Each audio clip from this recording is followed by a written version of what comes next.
Over 700 people turned up this morning for Travis Walton's talk. Quite a few of those were the people that were downstairs that weren't coming to the conference, apparently. The rumour had gone round the guy from Fire in the Sky was here, and they started talking, so there was a lot more people in. And it has been one of the bigger attendances. And there was a buzz in there this morning, there's no question. And I think there has been quite a buzz throughout the week. A lot of people talking about a lot of the speakers, yourself included. Do you think when you got up onto that stage you were perhaps more nervous than normal with the size of the audience? Because it certainly didn't show if you were. Funnily enough, I had not slept very well the night before, and I certainly don't mean to sound arrogant, but I woke up in the morning. I think if you know your material, even if you get lost for a second and you think, oh, I'm going to freeze, you just see something on the screen and it just takes you away and you're away. But funnily enough, I don't think I was nervous at all, which surprised me because I had been nervous and I was conscious that on my, in a sense, American debut, that I wanted to do a good lecture. And so far, most people have come back and said I've done a good one, so I must have done something right. Well, all the DVDs, of course, are going to be on sale on the website at www.ufocongress.com. You can get Gary's on there. Now, Gary, talking about the actual police reports, what are perhaps your favourite couple of reports that you've seen? I have a couple of favourites. I mean, there are some absolutely amazing cases, but the case that I often quote on the radio and TV is one from 1979 involving a PC retired called Eric Raymond. And basically his story is that he's in a village or near a village called Long Crendon in the Thames Valley police area, and he's parked up alongside another police vehicle. It's 3 a.m, there's 3 officers, the chin waggers they do, smoke break no doubt, and they're in a rural location. There's no street lighting, there's no housing, rural location, they're just whiling away the hours. And suddenly in the distance they see a flash low to the horizon. It's there literally only a second. They don't really pay much attention. What's that? It's gone, and they don't really think anything more. But 5 minutes later, this dramatic scene unfolds, and this dramatic scene is this, that literally, like a light bulb switching on, like that, an object doesn't come from left or right or from the sky. It just blinks on, and it's right in front of them. It's about a 500 feet altitude. It's the width of a football field.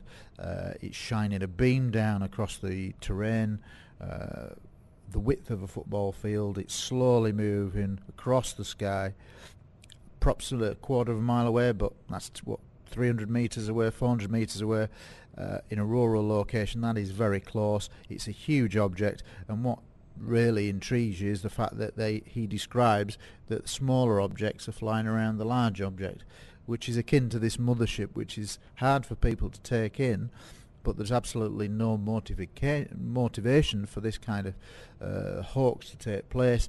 He's almost embarrassed to tell me this, but this is a sighting, and he watches it in total silence, this huge object move across the landscape for 5 minutes, and then blink of an eye, it's gone.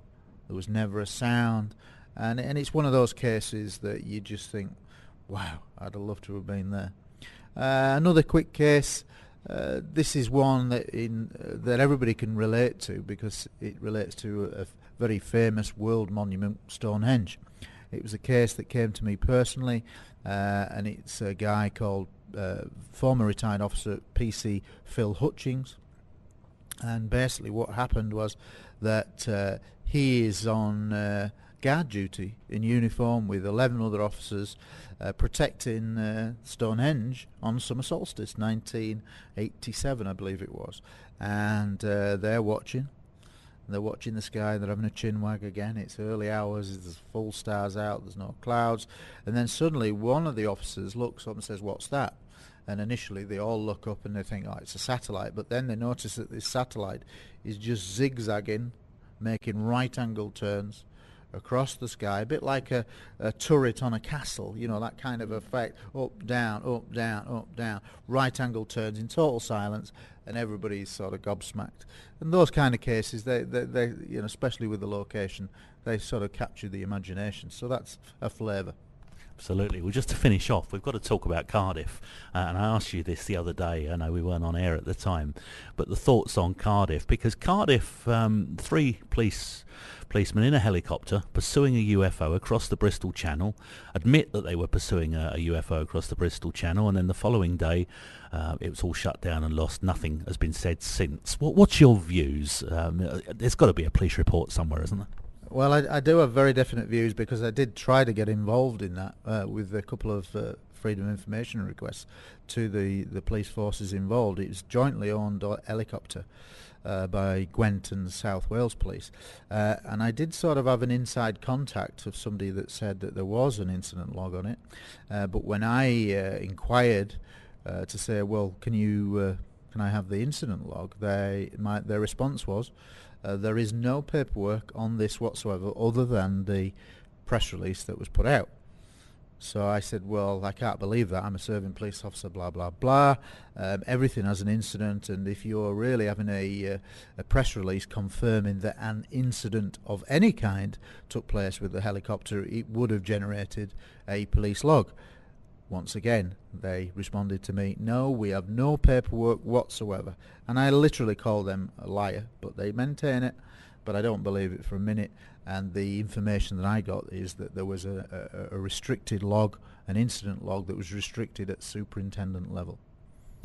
The cover-up continues. You've been listening to Ross Hemsworth with Now That's Weird on TV, and my guest, Gary Heseltine. Gary, thank you so much for joining us. Thank you very much.